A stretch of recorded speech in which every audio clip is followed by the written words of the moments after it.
আচ্ছা, বিসমিল্লাহির রহমানির রহিম। আমরা আজকে তৃতীয় দফার মতো জাতীয় ঐকমত্য কমিশনের সাথে সংস্কার রিপোর্টগুলো নিয়ে বসছিলাম। গতবার যেখানে আমরা সমাপ্ত করেছিলাম সেটা হচ্ছে নির্বাহী বিভাগ এবং আইন বিভাগ আমরা আলোচনা করেছি। নির্বাহী বিভাগের একদম শেষ দফা ছিল অ্যাটর্নি সার্ভিস।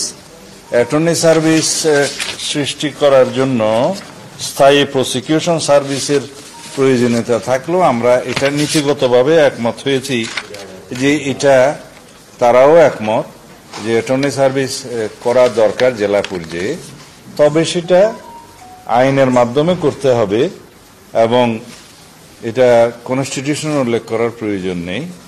সে আইনের মাধ্যমে পরীক্ষামূলকভাবে প্রথমে 10% নিয়োগ দিয়ে এটা ট্রায়াল অ্যান্ড এরর ভিত্তিতে একটা এক্সপেরিমেন্ট করা হবে। তারপরে সেটা যদি ফলপ্রসূ হয় এই অ্যাটর্নি সার্ভিসের পরিধি আরো বাড়ানো যাবে।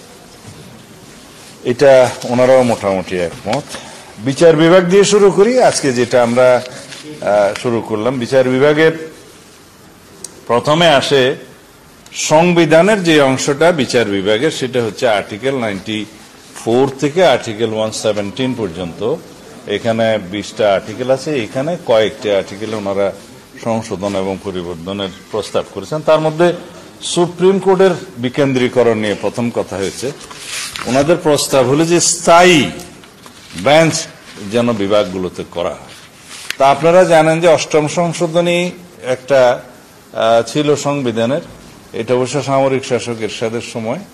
তখন সুপ্রিম কোর্টের বিকেন্দ্রীকরণের জন্য স্থায়ীভাবে যে বিধান আনা হয়েছিল কনস্টিটিউশনে, সেটা চ্যালেঞ্জ হয়ে পরে এটা অসাংবিধানিক ঘোষণা করা হয়।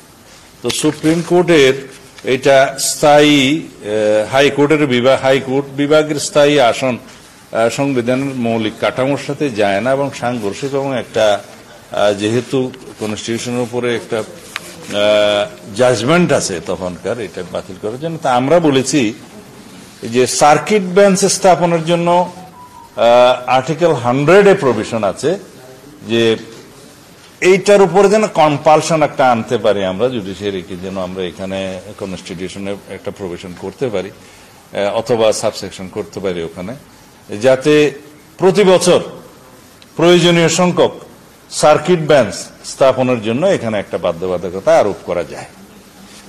তাতে কি ফাংশনটা করা যাবে। আর সুপ্রিম জুডিশিয়াল অ্যাপয়েন্টমেন্ট অথবা জুডিশিয়াল অ্যাপয়েন্টমেন্ট কমিশন নামে একটা কমিশন করার কথা ওনারা এখানে করেছেন। তা আমরা এটা নীতিগতভাবে একমত। বলেছে যে এটা সংসদে আলোচনা করতে হবে, কারণ সংবিধানে একটা নতুন প্রভিশন অ্যাড করা প্রয়োজন হবে, যাতে জাজেস, হাইকোর্ট সুপ্রিম কোর্টের জাজেস নিয়োগের ক্ষেত্রে কি কি বিধিবিধান কিভাবে করা সম্ভব ইত্যাদি আমরা বিস্তারিত এখানে আলাপ করছি না, সেটা আমরা নীতিগতভাবে একমত। তবে এটা একটা নতুন বিধান যুক্ত করতে হবে সংবিধানে। 95-এ আমরা বিচার বিভাগের স্বাধীনতা নিশ্চিত করার জন্য অঙ্গীকার আবদ্ধ, কিন্তু সবকিছু আমরা আইনানুগভাবে এবং সাংবিধানিকভাবে করতে চাই। আর হচ্ছে এটা আর্টিকেল 95(2)তে বিচারকের যোগ্যতার মানদণ্ড এগুলো নির্ধারণ করা আছে। তার মধ্যে একটা নতুন ক্রাইটেরিয়া ওনারা এখানে প্রেসক্রাইব করেছেন, সেটি হচ্ছে যে বিশ্ববিদ্যালয়ের অধ্যাপক, আইনের অধ্যাপকদেরকেও যাতে বিচারক হিসেবে নিয়োগ করা যায়। আমরা বলেছি এই বিষয়টা যে প্রস্তাবিত আইন আছে অথবা এখন যে আইনটা করার চেষ্টা করছে যে বিচারক নিয়োগ অধ্যাদেশ, যেটা এখন হাইকোর্টে চ্যালেঞ্জ হয়েছে বিভিন্ন কারণে, সেই যোগ্যতার ক্ষেত্রে এখানে এই বিধানটা তখন আইনি করা যাবে। আমরা নীতিগতভাবে একমত। এখন সাংবিধানিক কমিশন করার জন্য ওনারা বেশ কয়েকটা অঙ্গকে সাংবিধানিকভাবে আবার কনস্টিটিউশনের প্রতিষ্ঠান হিসেবে নিয়ে আসার জন্য বলেছেন।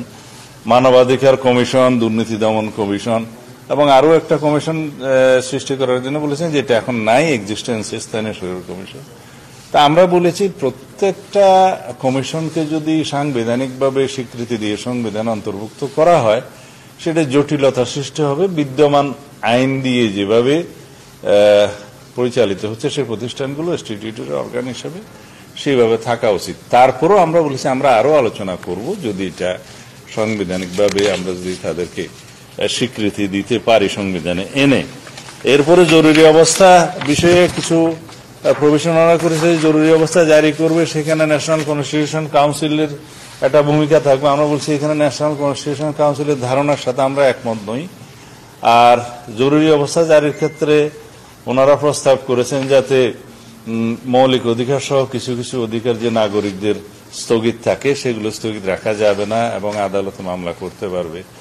কিন্তু আমরা বলেছি যে জরুরি অবস্থা তখন জারি করতে হয়, সেটা সংসদ এবং শাসন বিভাগে মানে এক্সিকিউটিভের একটা ফাংশন থাকে এবং সেখানে কিছু কিছু অধিকার স্থগিত করতে হয়, তা না হলে জরুরি আইন জারির কোনো অর্থই থাকে না। সেই বিষয়ে ওনারা আরেকটু চিন্তা করুন বলেছেন, আমাদেরকে জানাবেন। আর প্রজাতন্ত্রের নাগরিকতন্ত্রের সম্পত্তি, এটা তো আসলে হবে প্রজাতন্ত্রের সম্পত্তি, এগুলা রাষ্ট্রের কি কি সম্পদ থাকবে সেটা বর্তমান বিধানে যেভাবে আছে সেইভাবে ওনারা সন্তুষ্ট নয়। এটাকে আরো স্পেসিফাইড করতে চান যে রাষ্ট্রের যেমন গভীর সমুদ্রে প্রযোজ্য অধিকার সমূহ, খনিজ সম্পদ, মূল্যবান সামগ্রী এবং blue economy, exclusive economic zone, এগুলা রিডিফাইন করতে চান। তা আমরা বলেছি এটা আমরা একমত, তবে বিশেষজ্ঞ পর্যায়ে আরেকটু আলোচনা করে যাতে কোনো কিছু বাদ না যায়, আবার অনেক কিছু যেন আমরা অতিরিক্ত ইনক্লুড না করি রাষ্ট্র সম্পত্তি, সেটা পরীক্ষা করতে হবে, আমরা একমত। একইভাবে 143(2) এটাও প্রজাতন্ত্রের সম্পত্তি সম্পর্কিত। এটা আমরা বলেছি যে এখন যে বিধান আছে ওখানে সাফিসিয়েন্টলি ডিফাইন করা আছে, এটা নতুন করে আর প্রস্তাব করার দরকার নেই। আর আন্তর্জাতিক চুক্তির ক্ষেত্রে আমরা বিগত দিনে আপনাদের সাথে আলোচনা হয়েছে, এখানে আবার সেটা রিপিট করা হয়েছে জুডিশিয়ারির ক্ষেত্রে। এখানে কেন আসলো সেটা আমরা আমাদের বোধগম্য নয়, কারণ অলরেডি আর্টিকেল 145 ক এটা আন্তর্জাতিক চুক্তির ক্ষেত্রে কি কি বিধান প্রযোজ্য পার্লামেন্টে উত্থাপনের ক্ষেত্রে, রাষ্ট্রপতিকে জানানোর ক্ষেত্রে এবং সামরিক প্রতিরক্ষামূলক যে চুক্তিগুলো সেটা ক্লোজ সেশনে উত্থাপনের ক্ষেত্রে বলা আছে স্পেসিফিক। তো সেই জন্য আমরা বলছি এটাও প্রয়োজনীয়, এটা অলরেডি আছে। আর রাষ্ট্রের সংজ্ঞার মধ্য থেকে বর্তমানে যে আর্টিকেল 152-তে যে সমস্ত সংজ্ঞার আর্টিকেলটা আছে সেখানে রাষ্ট্র বলতে সংসদ এবং এক্সিকিউটিভ আর স্ট্যাটিউটরি যে প্রতিষ্ঠানগুলো আছে আর কি, সংবিধিবদ্ধ প্রতিষ্ঠান, এগুলোকে রাষ্ট্র বলা হয়। কিন্তু ওনারা রাষ্ট্রের সংজ্ঞার মধ্যে বিচার বিভাগকে ইনক্লুড করতে চান। তা আমরা ওনাদেরকে বুঝিয়েছি যে আসলে Republic includes everything, all the organs of the state, judiciary, executive, legislature সহ সকল কিছু।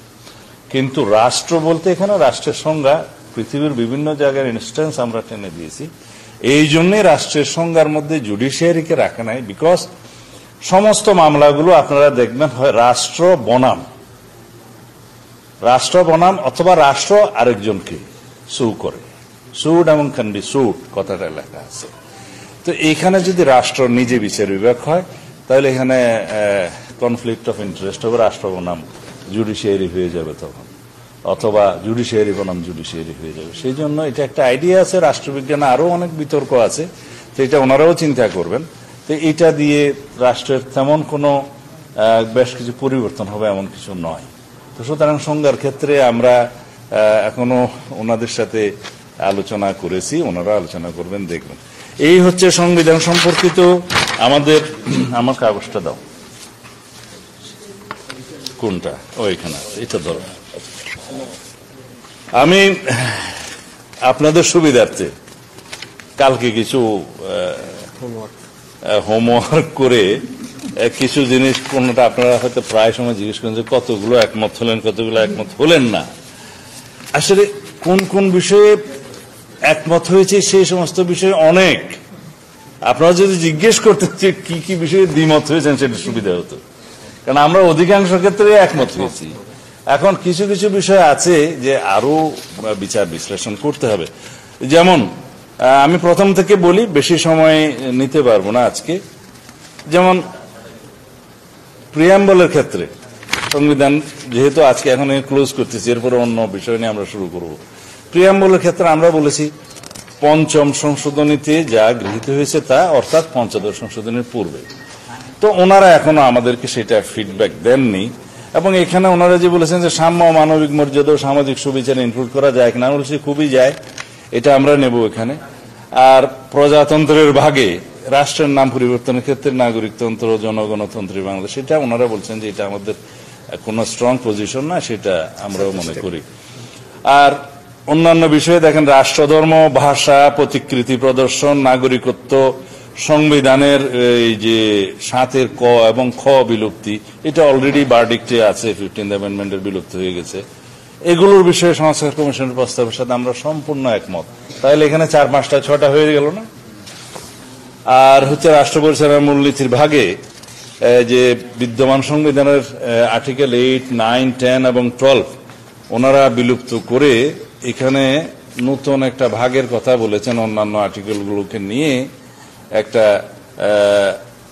ওনারা অনেকগুলো বিধান মৌলিক অধিকারের মধ্যে শিফট করে এইখানে আর কিছু কিছু ইনক্লুড করতে বলছেন। তবে আর্টিকেল 8, 9, 10 এবং 12 বিলুপ্ত করার যে প্রস্তাবনা দিয়েছেন আমরা একমত, এবং আমরা এখানে প্রপোজ করেছি যে তদস্থলে পঞ্চদশ সংশোধনের পূর্বের অবস্থা, এই আর্টিকেলগুলো যা ছিল তা প্রতিস্থাপন করা হোক। আর ওনারা মৌলিক অধিকারের এখানে যেহেতু ধর্মনিরপেক্ষতাবাদ ইত্যাদি ওনারা ডিলিট করার পক্ষে মত দিয়েছেন, আমরা সেটার সাথে একমত। তো তারা বলেছেন যে এখানে বাংলাদেশ একটি বহু জাতিগোষ্ঠী, বহুধর্মী, বহুভাষী ও বহু সংস্কৃতির দেশ, যেখানে সকল সম্প্রদায়ের সহ অবস্থান ও যথাযথ মর্যাদা নিশ্চিত করা হবে। এটা লেখা যায় কিনা? আমরা বললাম যে লেখা যায়, আমরা একমত। সাম্য, মানবিক মর্যাদা ও সামাজিক সুবিচার শব্দাবলী আবার এখানে মৌলিক অধিকারের রাষ্ট্র পরিচালনার মূলনীতির ক্ষেত্রে আনা যায় কিনা, বলছে আমরা একমত। কিন্তু এই ভাগের আর্টিকেল 13, 15, 17, 18, 18 ক, 19, 20, 23, 23 ক ও 24 এইগুলো এই রাষ্ট্র পরিচালনার মূলনীতি থেকে ওনারা শিফট করে ফান্ডামেন্টাল রাইটস সেকশনে নিয়ে বলবৎযোগ্য অধিকার হিসেবে ওনারা প্রস্তাব করেছেন যাতে সংবিধানে আসে। তো এইখানে আমাদের যুক্তি ছিল যে আসলে রাষ্ট্র পরিচালনার মূলনীতি যেগুলো আছে সেইগুলো যদি সমস্ত কিছু ফান্ডামেন্টাল রাইটস সেকশনে শিফট করা হয়, তাহলে এটা রাষ্ট্র এগুলো এনশিওর করতে বাধ্য থাকবে, কারণ fundamental rights must be ensured by the state, এটা হচ্ছে স্টেট পলিসি।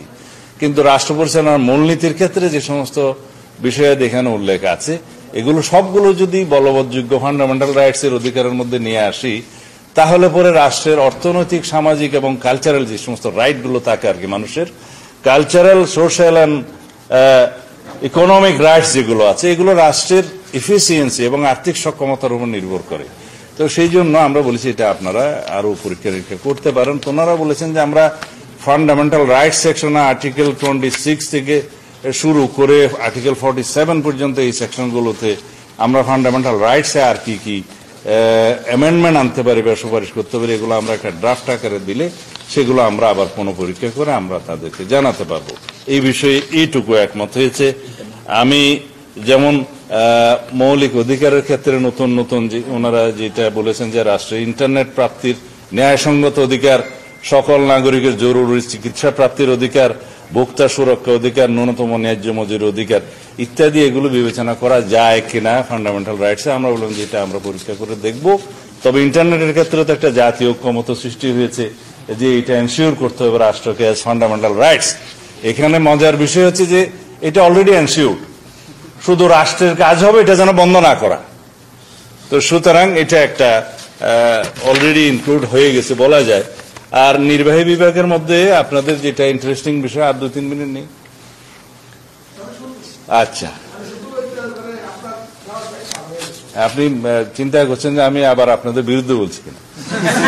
যাই হোক, নির্বাহী বিভাগের ক্ষেত্রে প্রধানমন্ত্রীর নেতৃত্বে মন্ত্রিসভা বিষয়টা, এটা টেকনিক্যাল, এটা আসলে হচ্ছে কর্তৃত্বে মন্ত্রিসভা কর্তৃক পরিচালিত হবে সরকার, সেটা আগের বিধান যা আছে তাই হলো। এখানে একমত নই বলতে পারেন আর কি। আর রাষ্ট্রপতির ক্ষমতা বৃদ্ধির জন্য আমরা গতবারও বলেছি যে আর্টিকেল 48 সাবসেকশন 3 পর আরেকটা নতুন আর্টিকেল আমরা প্রপোজ করব, যেখানে রাষ্ট্রপতির হাতে কি কি ক্ষমতা অর্পণ করা যায় এবং প্রধানমন্ত্রীর সাথে আলোচনা না করে স্বাধীনভাবে রাষ্ট্রপতি কি কি ফাংশন করতে পারবেন সেটা ডিটেইল করা থাকবে। সেটা অনেক বিষয়াদি থাকবে, এখন এই মুহূর্তে আমরা ডিসক্লোজ করছি না। সেটা ওনারা মোটামুটি অ্যাকসেপ্ট করেছেন বলে মনে হয়েছে। আর এখানে যাতে রাষ্ট্রের প্রধানমন্ত্রী এবং রাষ্ট্রপতির মধ্যে ক্ষমতার ভারসাম্য আনয়ন করা যায়, একটা ব্যালেন্সড গভর্নমেন্ট এবং রাষ্ট্র ব্যবস্থা যাতে কায়েম করা যায়, সেই বিষয়টা আমাদের অঙ্গীকার। সেই জন্য আমরা কাজ করছি। আর ন্যাশনাল কনস্টিটিউশনাল কাউন্সিলে যে আমরা একমত নই, কেন একমত নই সেটা প্রতিদিন বলেছি, আজকে না বললেও হবে। আর প্রধানমন্ত্রীর মেয়াদের ব্যাপারে এবং সংসদের উভয় কক্ষের বিষয়ে একটা বলা আছে যে ওনারা 4 বছর করছেন, আমরা বলছি 5 বছর হওয়া উচিত, রাখা উচিত। আর প্রধানমন্ত্রী পদের মেয়াদের ক্ষেত্রে একটা বিতর্ক আছে, সেটা ওনারাও একটা বিকল্প প্রস্তাব দিয়েছিলেন, তবে সেটা এখনো আমরা ফর্মালি পাইনি। আমরা যেটা আমাদের দলের অবস্থান, সেটা আমরা আগেও বলেছি যে পরপর 2 বারের বেশি কোনো ব্যক্তি প্রধানমন্ত্রী থাকবেন না, অর্থাৎ তারপরে গ্যাপ দিয়ে এর পরে হতে পারে। সেখানে আমাদের যুক্তি হলো, যদি আমরা ইলেকশন কমিশনকে স্বাধীন সত্তা হিসাবে কাজ করতে দেই এবং যদি কেয়ারটেকার সরকারটা ইন প্লেস হয়, যেটা হয়েছে মোটামুটি, তাহলে পরে ফ্রি ফেয়ার নিউট্রাল ইলেকশন করা যাবে এবং কেয়ারটেকার গভর্নমেন্টের অধীনে। সেই চর্চার মধ্য দিয়ে যদি জনগণ একটি দলকে যদি বারবার চায়, তার মানে সেটা জনগণ তাদেরকে ম্যান্ডেট দিয়েছে সোভারেইন অথরিটি হিসেবে, সেক্ষেত্রে সেই পার্টিরই সেটা স্বাধীনতা থাকা উচিত। তার মানে এটা না যে সবসময় একই ব্যক্তিকে প্রধানমন্ত্রী করা হবে, সেটা পার্টির স্বাধীনতা, যারা মেজরিটি হবে পার্লামেন্টে তাদের। আর একটা বিষয় এখানে আছে যে কি ব্যক্তি, সেটা আরো পরে আসুক, আমি এখনই বলি, যাতে 3টি পদে না থাকেন, প্রধানমন্ত্রী, দলীয় প্রধান এবং সংসদ নেতা। এখানে যে মেজরিটি পার্টি, পার্লামেন্টে একটা সংসদীয় দল হয়, সেই মেজরিটি পার্টি তখন ডিসাইড করে কে প্রধানমন্ত্রী হবেন। নেসেসারিলি যে পার্টির চিফ হবেন এমন তো কথা নেই, এরকম ইনস্টেন্স অনেক আছে, কিন্তু হওয়ার প্রভিশনটা ওপেন রাখা উচিত, অপশন রাখা উচিত। আর প্রধানমন্ত্রী যিনি হবেন, এটা দেখা যায় যে পার্লামেন্টে এটা একটা ট্রেডিশন, মানে since the Inception of the political activities, যে প্রধানমন্ত্রী কিন্তু সংসদ নেতা হয়। কিন্তু কোন কোন দেশে সংসদ নেতাকে আলাদাও করেছে, এরকম নজির আছে। বাট এখানে সংসদ নেতার কিন্তু কোনো এক্সিকিউটিভ পাওয়ার নেই। সংসদ নেতা কোনো রাষ্ট্র পরিচালনার ক্ষেত্রে কোনো মন্ত্রণালয় লিড করেন সেরকম নয়, এটা আলাদা এন্টিটি। এটা সংসদে কিছু কার্য থাকে, স্পিকার সংসদ নেতার সাথে আলাপ করে সেই কার্যগুলো করেন এবং বিভিন্ন বিষয়ে সংসদ নেতা হিসেবে প্রধানমন্ত্রী নিজেই সে লাস্ট স্পিচটা দেন বিভিন্ন বিষয়ে। তো এখানে সংসদ নেতা এবং প্রধানমন্ত্রী এটা অনেকটা অবিচ্ছেদ্য অংশের মতো, কিন্তু ইন প্র্যাকটিস দেখা গেছে যে প্রধানমন্ত্রীর হাতে এটা থাকাই সর্বোত্তম পার্লামেন্টের পার্টি বিভিন্ন কাজকর্মের জন্য। এটা এমন না যে একটা প্রধানমন্ত্রীর মতো আর একটা পোস্ট, সেটা নয়। তো যাই হোক, আমাদের এটা রুলস অফ প্রসিডিওর অনুসারে কয়েকটা জায়গায় শুধু সংসদ নেতার উল্লেখটা আছে, যেটা পার্লামেন্টের রুলস অফ প্রসিডিওরে থাকে আর কি। সেটা হচ্ছে বিধি। সেই বিধিতে সংশোধনী এনেও সংসদ নেতার ফাংশনগুলো রিঅ্যারেঞ্জ করা যাবে, রিডিফাইন করা যাবে, সেটা অন্য তেমন বেশি গুরুত্বপূর্ণ বিষয় নয়। তবে এখানে অন্যান্য বিষয়গুলো আপনাদের সাথে আলোচনা হয়েছে, যেমন আমরা উপদেষ্টা মন্ডলীর সদস্য 14 জন একমত, উপদেষ্টা মন্ডলীর কার্যাবলীর ক্ষেত্রে যে রুটিন ওয়ার্ক করবে সে বিষয়ে একমত, প্রধান উপদেষ্টার পদত্যাগ করলে যে পরে উপদেষ্টা মন্ডলীর সদস্য থেকে একজনকে নির্বাচিত করা হবে, মনোনীত করা হবে, সেটা একমত। তারপরে কোন আইনসভার সদস্য স্থানীয় সরকারের এখতিয়ারাধীনটা গুরুত্বপূর্ণ, কোন সরকারি ও স্বায়ত্তশাসিত প্রতিষ্ঠানের কোন পদে এমপিরা অধিষ্ঠিত থাকতে পারবেন না, এটা আমরা নীতিগতভাবে একমত। তবে এটা পার্লামেন্টে আলোচনার একটু দাবি রাখে। আর স্থানীয় সরকার প্রতিষ্ঠানগুলো লোকাল গভর্নমেন্ট ইনস্টিটিউট বলে আর কি, জেলা সমন্বয় কাউন্সিল প্রতিষ্ঠার ক্ষেত্রে একমত। এবং তবে এটা আইন প্রণয়নের মাধ্যমে করা হবে সেটা আমরা বলছি। স্থানীয় সরকারের কোন নির্বাচনে দলীয় মানে যেটা রাজনৈতিক দলের জন্য সংরক্ষিত যে প্রতীক থাকে সেই প্রতীকটা বরাদ্দ করা হবে না, এই বিষয়ে আমরা সম্পূর্ণ একমত।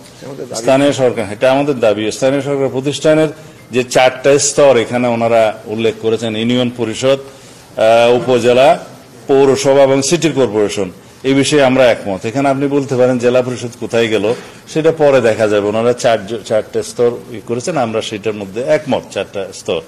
তারপর প্রতিরক্ষা কর্ম বিভাগে আর্টিকেল 61 এবং 63 তে ওনারা কিছু সুপারিশ করেছে, এটা আমরা দেখেছি যে এক্স্যাক্টলি এগুলা বর্তমানে বিধৃত আছে সংবিধানে। এটা সশস্ত্র বাহিনীর অধিনায়কত্বের বিষয় আছে রাষ্ট্রপতি, তো এগুলো পুনরায় উল্লেখ করার প্রয়োজন নেই।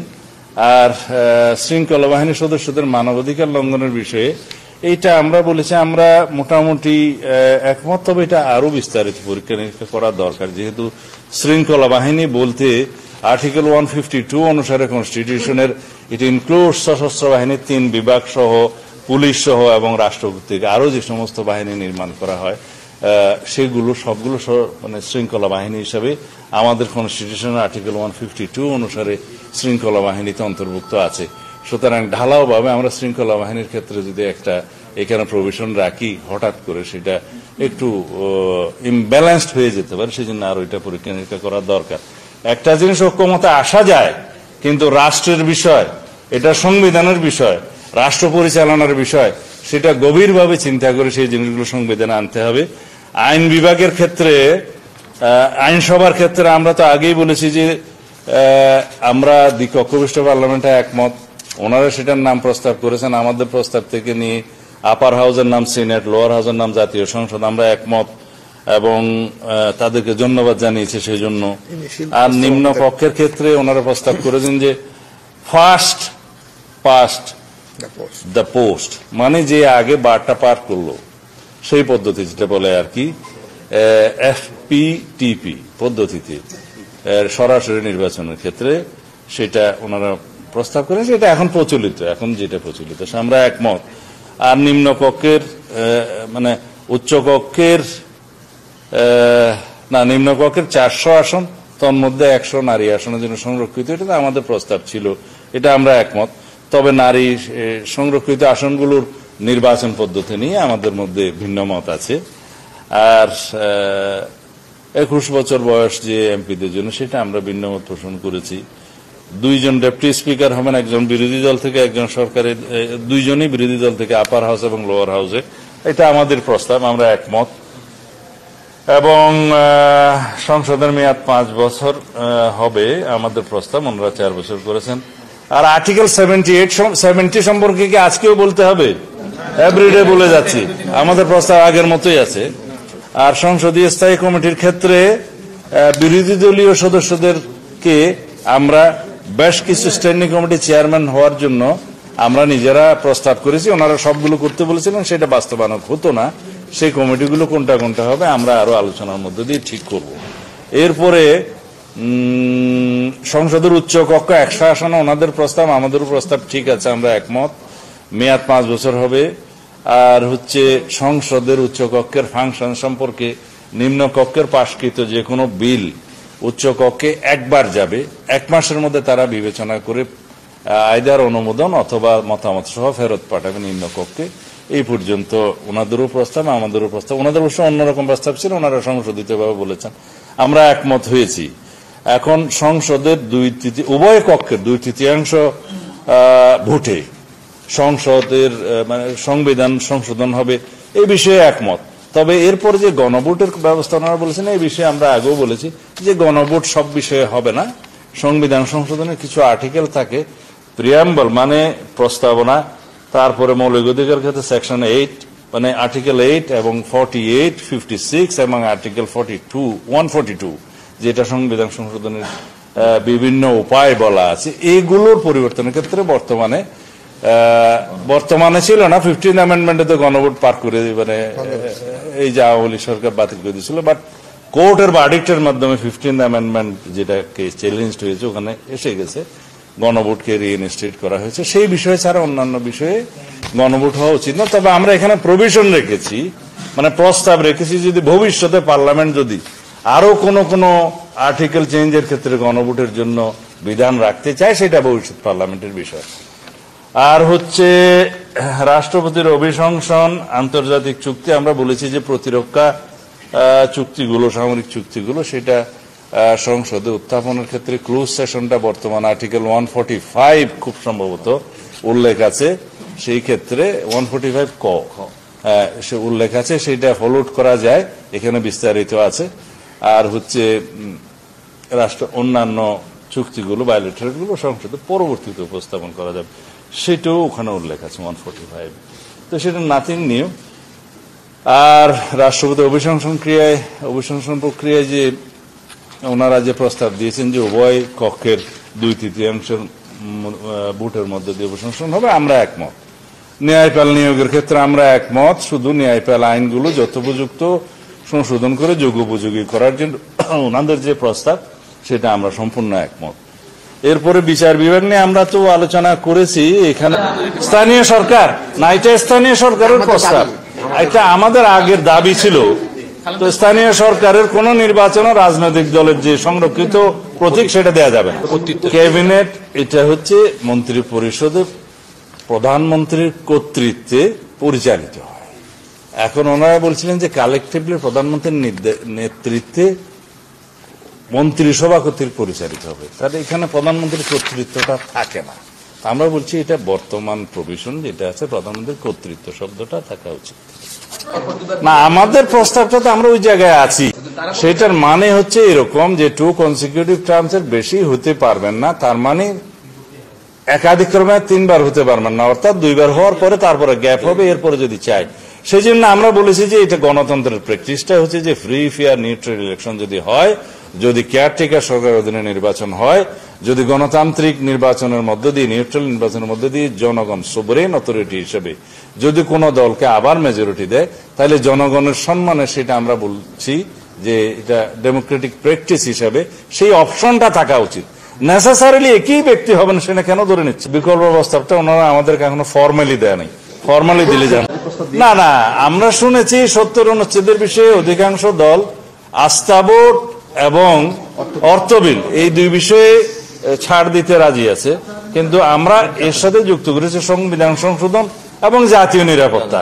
এই চারটা ওইটা জাতীয় ঐক্যমত্য হলে তখন দেখা যাবে। এই 4টা বিষয়ে বাদে বাকি সমস্ত বিষয়ে এমপিদেরকে স্বাধীনভাবে, ওনাদের প্রস্তাব ছিল সিনিয়র মোস্ট যেন পরবর্তী, মানে অ্যাপিলেট ডিভিশনের সিনিয়র মোস্ট যেন চিফ জাস্টিস হন। তা আমাদের প্রস্তাব হয়েছে যে রাষ্ট্রের মধ্যে কিছু অসঙ্গতি আগে দেখা গিয়েছে, সর্বক্ষেত্রে যদি আমরা ফিক্স করে দিই, কোনো অপশন যদি না থাকে, ভবিষ্যতে যেহেতু আমরা জুডিশিয়ারির ফুল ইন্ডিপেন্ডেন্সটা এনশিওর করতে চাই, সেই ক্ষেত্রে আমি বলবো না আগের মতো বিতর্কিত কিছু বিচারপতি যদি চিফ জাস্টিস হয়ে যান, তাহলে রাষ্ট্রের জন্য এটা কল্যাণকর হবে না। সেই জন্য একটা অন্তত অপশন থাকা উচিত যে সিনিয়র মোস্ট অ্যাপিলেট ডিভিশনের বিচারপতিদের মধ্যে কমসে কম 2 থেকে 3 জন যেন এই অপশনের মধ্যে থাকে। তো সেই জায়গাটা এখনো গৃহীত হয় না, সেটা আলোচনা চলছে।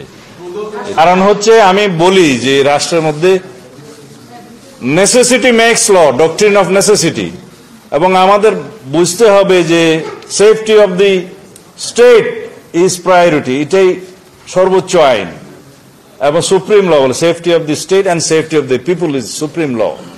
তো সেই বিষয়গুলো বিবেচনা রেখে এবং ডক্ট্রিন অফ নেসেসিটিটা বিবেচনায় রেখে কিছু অপশন এরকম রাখার সুবিধা। আর না হলে পরে এমন হয়তো কোনো ব্যক্তির হাতে রাষ্ট্র পড়ে যাবে যেটা রাষ্ট্রের জন্য অকল্যাণকর হবে। এটা আমাদের প্রস্তাব।